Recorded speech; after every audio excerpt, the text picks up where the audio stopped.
Pues bienvenidos a todos y a todas a esta tercera y última clase que voy a impartir yo de la unidad didáctica de filosofía. Y nada, en esta tercera clase quería comentaros un poco diversas cuestiones acerca de la metafísica que yo creo que son importantes y que son interesantes para que vosotros las sepáis. Así que sin más dilación vamos a empezar a comentarlas, ¿no? Bien, como ya vimos el otro día, la metafísica es prácticamente idéntica a la filosofía, ¿no? Y por tanto la labor o el trabajo del filósofo o del metafísico en este caso tendría tres momentos.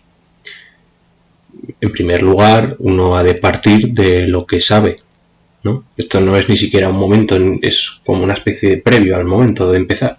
Es decir, uno siempre parte de lo que uno sabe en cada momento, que será mucho o poco en función del caso. Es decir, cuando uno analiza o se pone a estudiar algo, y aparte de una concepción dada del asunto, de un prejuicio, digamos, de una preconcepción de aquello que pretende saber, pretende investigar, ¿no? Es decir, uno ya siempre está tomando una posición con respecto a cualquier cosa. Dicho esto, en primer lugar, el primer ejercicio que llevaría a cabo un filósofo o un metafísico sería la labor de la recolección. Es decir, uno cuando quiere saber acerca de un tema, tiene que buscar las fuentes, es decir, tiene que recoger, clasificar, ordenar y estudiar todo aquello que se ha escrito sobre la cuestión, rescatando así las ideas de mayor pregnancia o aquellas que tienen un mayor calado histórico en la tradición y que han quedado en el imaginario colectivo, han cohesionado bien con la sociedad y ha de ir distinguiéndolas y separándolas entre sí. Es decir, es un trabajo de recolección, un trabajo de campo, digamos.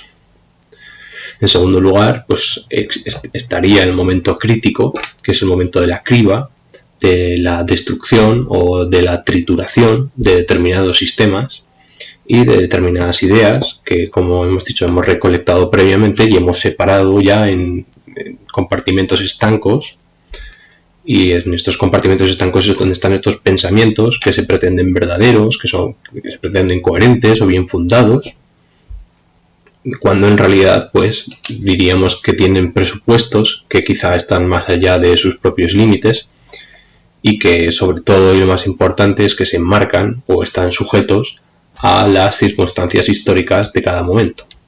Por ejemplo, Aristóteles, pues por el que fuese el hombre más sabio de su tiempo, pero actualmente gran parte de sus análisis sobre el mundo, sobre el ser humano, sobre las cosas, pues quedarían invalidados porque él vivía en una época histórica donde el mundo era completamente distinto, es decir, no tenía nada que ver. Los conocimientos, las ciencias, las tecnologías que él estaba manejando tienen un alcance mucho más limitado del que tenemos ahora. Y por lo tanto el mundo en el que vivía era completamente distinto, que era el problema que ya comentamos el otro día, el problema de la traducción. Es decir, para poder traducir a Aristóteles tenemos que presuponer que existe algo así como algo en común sobre lo cual apoyarnos para poder decir que son equivalentes esos dos términos. Pero cabe la duda de si es posible tal comparación, porque justamente habría tal distancia, tal abismo entre nuestro mundo y el mundo de los griegos antiguos y la Grecia clásica y arcaica, que sería prácticamente imposible llegar a un acuerdo, ¿no? Bueno, en cualquier caso, como digo, se trataría, por tanto, de ver las limitaciones de dichas ideas con respecto a su propio mundo. Es decir, demostrar esos prejuicios o esos filtros ideológicos, esos tropos retóricos que funcionan como principios del discurso. Hay una herramienta muy interesante de un antropólogo que se llamaba Pike para los anglófobos, ¿verdad? Que es la distinción que introduce Pike entre lo émic y lo étic. Esto se explica muy fácil con un ejemplo, ¿no? Podríamos decir que, por ejemplo, la institución de la Iglesia, desde el punto de vista émic, es decir, desde sus propias coordenadas, que son teológicas en este caso, pues tiene como función salvar las almas de sus creyentes y, ¿no?, ir purgando de pecados a sus a sus criaturas, etc. Bien, sin embargo, desde el punto de vista ético, es decir, desde coordenadas que son externas a las de la filosofía, coordenadas que son externas a la propia Iglesia, como pueden ser las de la filosofía política, por ejemplo, pues podríamos decir que la Iglesia es una institución histórica cuya labor es salvaguardar la paz del Estado, mantener la cohesión social, tratar de generar pues unos rituales y unos mitos que sean comunes para toda la sociedad y así mantener pues cierto orden y cierta coherencia dentro de los movimientos y de las categorías y de las etiquetas que existen dentro del teatro del mundo, ¿verdad? Etcétera. Y entonces, por último, después de esta crítica, de esta reconstrucción, digamos, de los materiales que tenemos, de esta crítica, digamos, pues estaría el momento de la reconstrucción, es decir, de la elaboración de una nueva teoría, de la configuración de un nuevo mapa de ideas que sea capaz de reinterpretar, ¿no? De reabsorber, de reconfigurar las coordenadas de los mapas del mundo previos, ¿no? De los coordenadas del mapa que se viene sucediendo históricamente, de manera que este nuevo mapa abarque más terreno, o sea, más fino, es decir, que sea más elaborado y nos permita así orientarnos en el mundo de los significados, de las teorías, de las personas, de las cosas, de las tecnologías, de una manera más afinada, más ajustada, más útil o más verdadera. Bien, esta idea del mapa mundi, que parecería que es una metáfora del famoso mapa terrestre, que yo tengo por cierto ahí atrás, es un cuadro, realmente es una metáfora inversa, es decir, es el mapa mundi original no es el mapa del mundo geográfico de la Tierra, digamos, sino un mapa del mundo, pero entendido como una organización del mundo visible, en base a categorías, razonamientos, basados en deducciones que parten de premisas y que dan lugar a conclusiones en base a coordenadas o criterios firmes que nos permiten orientarnos en el mundo de una manera más prudente, vamos a decir así. Dicho esto, pues vamos a intentar ofrecer un mapa general del mundo o una especie de aproximación al mapa general del mundo. Es decir, vamos a hacer metafísica, ¿no? Por fin, vamos a ejercer esta disciplina, vamos a hacerla, ¿no? Entonces, lo que he dicho anteriormente sería una especie de reinterpretación del método cartesiano del discurso del método. Es decir, para Descartes los principios del método científico serían la duda de lo dado, el análisis o la descomposición en cosas más simples de eso que hemos recolectado, la síntesis de estas cosas simples que hemos conseguido aislar, ¿no? En estructuras más complejas donde estas piezas van encajando en una especie de todo para dar lugar a un sistema y a una especie de enumeración o verificación de este sistema, ¿no? Es decir, tenemos que comprobar si esta reconstrucción del material que previamente hemos trabajado funciona, es decir, se convierte en conocimiento del mundo, ¿no? Bien, pues ahora procedamos a hacer metafísica. Siempre hemos de partir de lo real y lo concreto. Es decir, uno siempre parte de la realidad, si no, pues es que estamos majaretas. Quiero decir, no tiene ningún sentido partir de la ficción. Sí, no sé, pero en principio uno ha de partir de un supuesto que es real. Por ejemplo, vamos a partir de la idea de ser humano, ¿no? La idea de ser humano que tiene su origen en la antropología, pero ¿qué pasa? Que cuando uno parte de la idea de ser humano, uno realmente de lo que está partiendo no es de una cosa real y concreta, sino más bien de una abstracción confusa, que no es clara. Porque cuando, pongamos el ejemplo, ¿no? Cuando uno sale a la calle, muy pronto lo haremos, cuando uno sale a la calle, pues ve a su primo, a su vecino, pues a su profesor, con su pareja, al alcalde, a sus paisanos, etc. Lo que ve son conceptos mucho más concretos, porque son más cercanos a nuestra vida cotidiana o doméstica. Es decir, uno no va por la calle y se encuentra al ser humano, así, puro, ¿no? Uno se encuentra pues, determinados seres humanos que son concretos, pero que están más bien en una escala por debajo de esa escala tan abstracta que es el ser humano. Por lo tanto, lo que se pretende concreto, que es la idea del ser humano, es en realidad una abstracción caótica y confusa, que mezcla cosas que son distintas, reduciendo su diferencia o borrando su diferencia con el resto y reduciendo así su realidad, la complejidad de su realidad. Es decir, lo convierte en algo liso, lo convierte en algo plano. Es como un niño cuando mira a la luna, ¿no? Cuando un niño mira a la luna, yo voy a utilizar mucho la idea del niño porque me parece que es muy útil para poder entender lo que se está diciendo, ¿no? Cuando un niño mira a la luna, pues ¿qué ve? Pues ve una loncha de fuet pegada en el cielo, es decir, ve un redondel. No es ni siquiera un círculo, es un redondel blanco y está ahí y se va moviendo y tiene pues formas de C o de D, etc.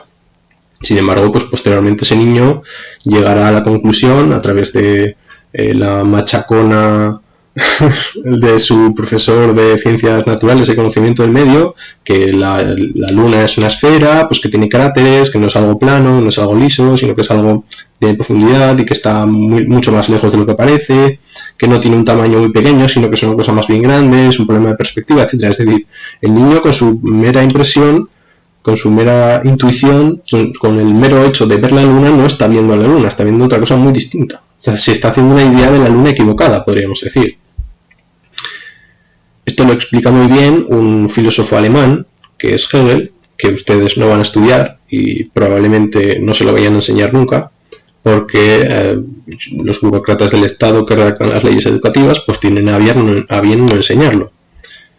Yo creo que porque es muy complicado, como otros autores como Schelling o Spinoza, y porque a lo mejor pues pertenecen a corrientes filosóficas que detestan a este señor y no les interesa para nada darlo porque es su enemigo, ¿no? Aquí cada uno es libre de decidir y, en fin, uno está sujeto a sus intereses y a sus predisposiciones a uno u otros autores y, en fin, que en filosofía es como el fútbol, aquí hay enfrentamientos de todos colores.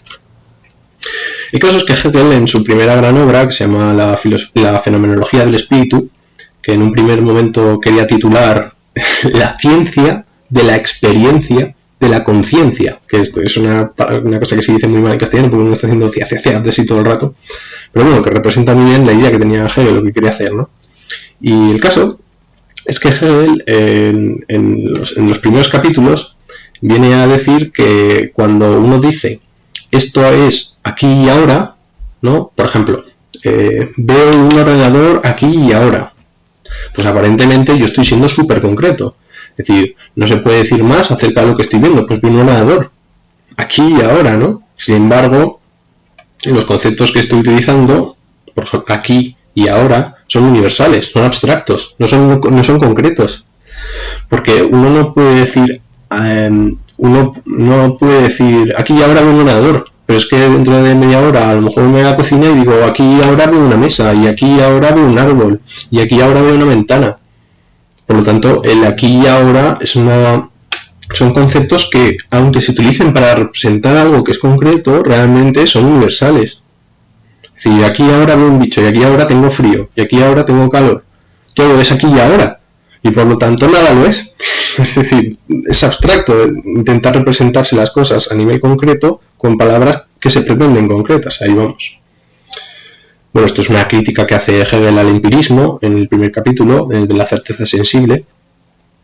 Y lo que viene a decir o a criticar es la idea esta de que las cosas que nosotros conocemos se reducen a las intuiciones o a las representaciones inmediatas que tenemos de ellas, porque no señalan a una realidad, sino a una supuesta realidad, que es mucho más vaga, que es mucho más es reduccionista en definitiva, ¿no? Que es algo así como lo que sería la ignorancia.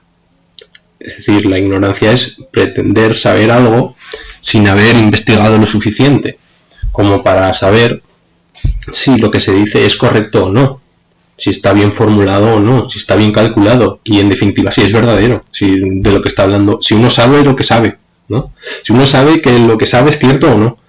El ignorante no es una persona que no sabe, el ignorante sabe cosas, el problema es que su su saber, su conocimiento es muy débil, es muy pobre, ¿no?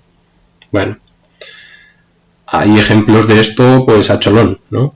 ¿Cuántas veces uno entra en un bar o en una comida familiar, y si es en Navidades ya no digamos, y se encuentra ahí pues opiniones de todo tipo, ¿no? Chácharas donde todos creen ser científicos, sociólogos, políticos, y ahora con lo del confinamiento pues todo el mundo es epidemiólogo o médico, ¿no? Y entonces pues ahí se empiezan a dar soluciones y la gente tiene solución a la mano, ¿no? Y parece que los demás, pues la comunidad de expertos pues son imbéciles o son estúpidos prácticamente, que no saben por dónde les pega el aire, y que el mundo es injusto en definitiva, ¿no? Que aquí no hay meritocracia, sino que lo que hay es pues burócratas que son chupópteros, que se aprovechan y entran ahí por enchufe. Bueno, la idea del mundo del cuñado, ¿no? Que os voy a contar. Otro ejemplo sería, por ejemplo, el de un niño que va al bosque con su papá, ¿no? Y cuando vuelve, pues le pregunta a su madre: ¿qué has visto, hijo? ¿Qué has visto por ahí en el bosque cuando has ido con tu papá? Y entonces el niño le dice: pues muchas cosas, mamá. La verdad es que... ¿Verdad que sí, papá? ¿Verdad que sí? Que hemos visto muchas cosas. Había plantas y había muchas flores y había bichos también. Bichos que picaban, unos picaban, otros no, otros eran de bola, ¿verdad? Y entonces, pues claro, la máxima, esa es la mayor profundidad a la que puede llegar el niño. Pero claro, esta explicación o esta clasificación que surge de la experiencia vital y en primera persona que ha tenido el niño, no tiene nada que ver con pues una clasificación natural como la de Linneo, por ejemplo, o con los conocimientos que pueda tener un botánico o un zoólogo, que son de un rigor conceptual y de una sutileza infinitamente superior. Por tanto, pese a que tengamos que partir de la realidad, porque todo se hace a propósito de esa realidad, que es una especie de roca dura, que es muy difícil saber lo que es, porque las cosas de naturaleza no se presentan con sus etiquetas, ¿no? No viene marcado el nombre científico en latín, no, las cosas aparecen sin más, y entonces uno se tiene que buscar la vida para ordenarlas, ¿no? A no ser que uno pues crea en Dios y crea que todo está clasificado y todo bien escrito en una especie de revelación, pero bueno, eso no es conocimiento científico, eso en todo caso es teología o religión, y es de un nivel de conocimiento pues distinto, vamos a dejarlo ahí. Entonces, como ya hemos visto, existe una primera forma de enfrentarse a esta realidad, que es la propia de una vivencia en primera persona, ¿no? Que es pues la sensibilidad, ¿no? De las sensaciones, de esta percepción pues natural, primera, en la que las cosas se nos aparecen y nos evocan cosas y nosotros las significamos, pero sin una mayor profundización, sino que simplemente pues nos afectan y nos parecen bien o mal, pero de un modo muy primario, muy cotidiano, muy doméstico. Es decir, la realidad de las cosas, en este sentido, es muy endeble, tiene muy poco recorrido, ¿no? Digamos, tiene muy poca profundidad del saber, ¿no? Es decir, tiene muy poco calado. Necesitamos entonces que alguien pues haga callar a estos cuñados, ¿no? que a estos ignorantes, porque no nos equivoquemos, el ignorante habla por los codos, el ignorante no se calla. Es decir, el ignorante pretende saber de todo y no hay Dios quien lo pare y quien le haga ver que no, que se equivoca. Entonces, para poder salir de esta prisión, es necesario hacer callar al ignorante. Y ojo, cuando digo hacerlo callar, me incluyo. Es decir, uno tiene que hacer callar al ignorante que lleva dentro. Porque esto es importante, es decir, todos tenemos, la ignorancia es consustancial al ser humano. Y uno tiene que empezar digamos, a frenarse, ¿no? De algún modo, en esa especie de ansia de acapararlo todo y de dominarlo todo y de explicarlo todo y de dar soluciones a todo, para pasar a un método más de análisis, más prudente, que, como digo, pues podría ser el método cartesiano. Este método o este tipo de análisis pues partiría de estas abstracciones o representaciones vagas del mundo que nos da la ignorancia y que habría que meterlas en el laboratorio. Es decir, uno tendría que coger todos estos conceptos públicos manejados por todos, pues qué sé yo, el concepto de cuñado, el concepto de España, el concepto de pues cualquier cosa, el concepto de informática, el concepto de bienestar, En fin, hay una multiplicidad de ideas, de conceptos que se manejan a diario en la cotidianidad, que se manejan por todos y que son conocidos por todos, y uno tiene que extraerlos, sacarlos de esa realidad y meterlos en su laboratorio personal. Y ahí pues empezar a experimentar con ellos, a mezclar con ellos, a triturarlos, ¿verdad? Así pues, en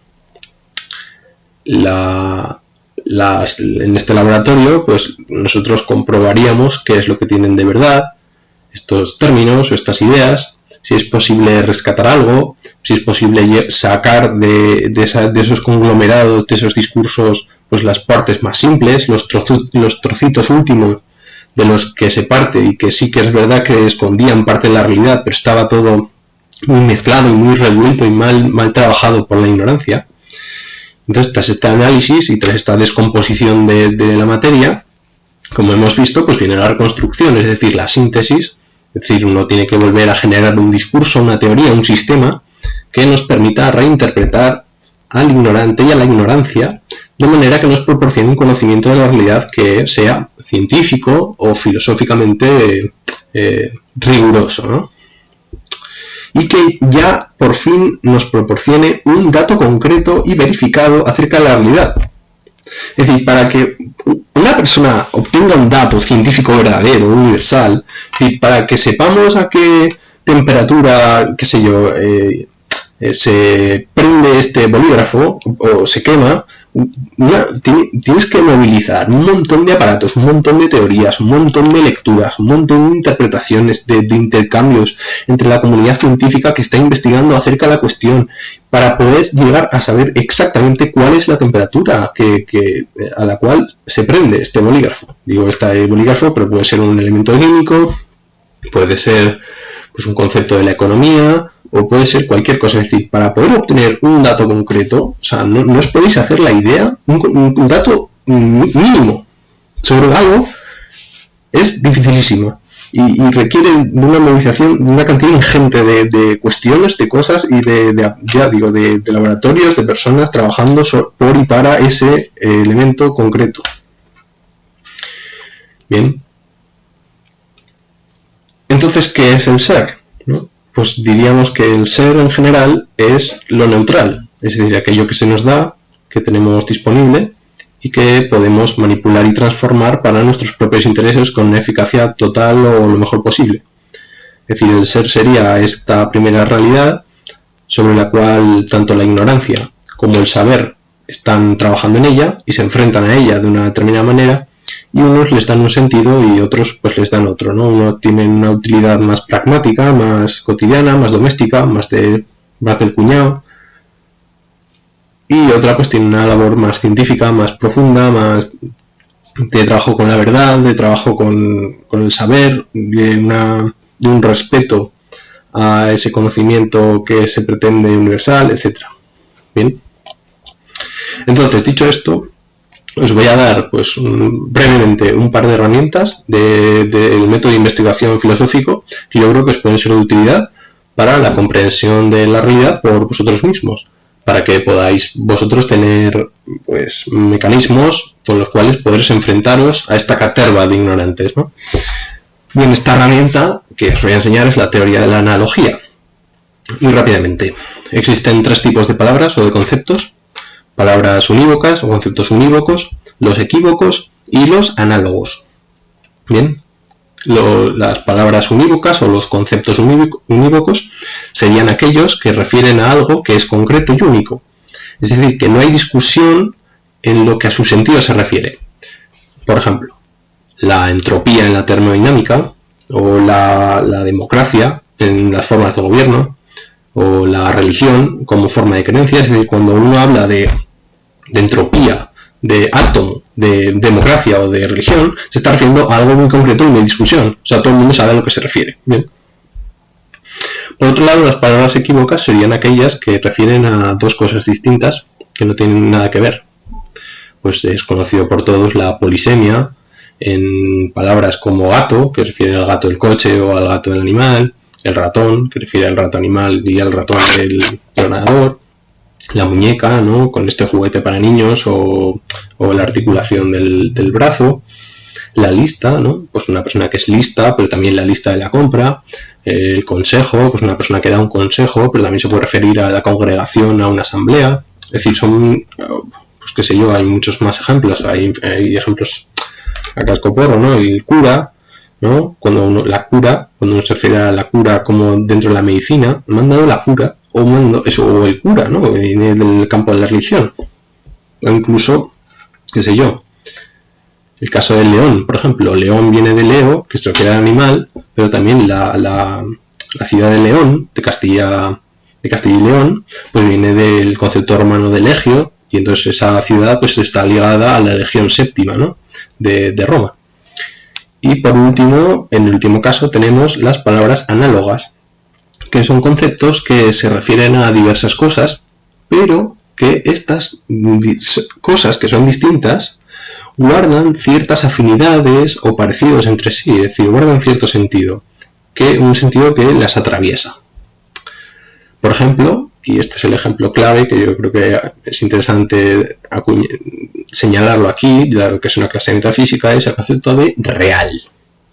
El concepto de real es un concepto análogo. ¿Por qué? Porque lo real viene de rex, rey, res, cosa, ¿no? Res cogitans, res extensa de cosa, pero también viene de rex, regis, rey. Es decir, la realidad tiene que ver con ser real, pero con un ser real que implica ser auténtico, pero también con ser el rey, ¿no?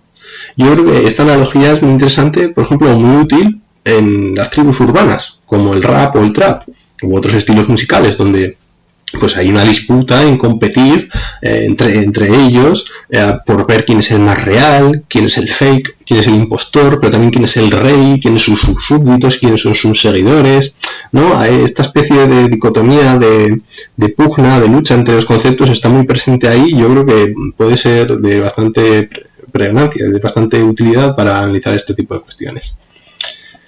Bueno, dentro de las analogías, que como hemos visto hay conceptos análogos, pero también hay, digamos, teorías de la analogía, hay tipos de analogía, por así decirlo, que son dos. Existe la analogía de atribución o la analogía de proporción. Por un lado, la analogía de atribución es aquella en la que cada uno de los sentidos análogos descansa sobre una relación privilegiada con un primer analogado. Esto se explica bien con ejemplos, porque, en fin, los filósofos nos empeñamos en definirlo todo universal y verdaderamente, y al final pues son los ejemplos los que verdaderamente ahí es donde se ve cómo funcionan las cosas. Bien, la analogía de atribución, decíamos. Ejemplo de analogía de atribución, la salud. Es decir, existen diversas concepciones que son variadas acerca de la salud, dependiendo del contexto donde se sitúen, pero todos los conceptos de salud atienden a un primer analogado que sería la salud humana. Es decir, la salud humana es esa idea que está al principio, en la cima, y con respecto a la cual existen diversas ramificaciones que refieren a ese primer analogado. Por ejemplo, pues se puede hablar de un clima sano, ¿no? O de un ambiente sano, de una comida sana, o de una relación sana con otra persona, etc. Y por otro lado, pues tenemos las analogías de proporción, en la que la analogía ya no se ejerce con respecto a un primer analogado, sino que se comparan dos relaciones o dos pares de realidades. Por ejemplo, Aragón es a España lo que Escocia es al Reino Unido, o un racionalista es a un empirista lo que un perro es a un gato, ¿no? Porque se llevan fatal. Entonces se trataría de poner pares de conceptos como una regla de 3. Sencillamente, la analogía de proporción es una regla de 3, pero trasladada al término de los significados. ¿De acuerdo? Y ya en último lugar, y para cerrar y finalizar la clase, deciros que la idea de la cosa, la idea de ser, la idea de palabra, etc., son conceptos indefinidos, que son vagos, que son caóticos, que son oscuros y confusos, ¿no? Como decía Descartes. Son cosas que no podemos ver porque vienen del lenguaje escrito y del pensamiento sobre las cosas, no sobre las cosas mismas, sino sobre lo que la ignorancia o el saber puede decir de esas cosas mismas, que es donde se juega realmente todo. O sea, no se juega nada en la realidad. Donde se juega verdaderamente El problema está en el conocimiento que tenemos de esa realidad, porque al final la realidad es infinita y es inagotable y es incognoscible prácticamente en su totalidad. O sea, aquí no estamos hablando de cosas concretas, de corpóreas, de cosas, sino estamos hablando de lo inteligible. O sea, estamos hablando de las ideas que tenemos acerca de las cosas, o del conocimiento que tenemos acerca de las cosas. Ahí es donde hay que debatir, no de las cosas mismas, sino del conocimiento de las cosas.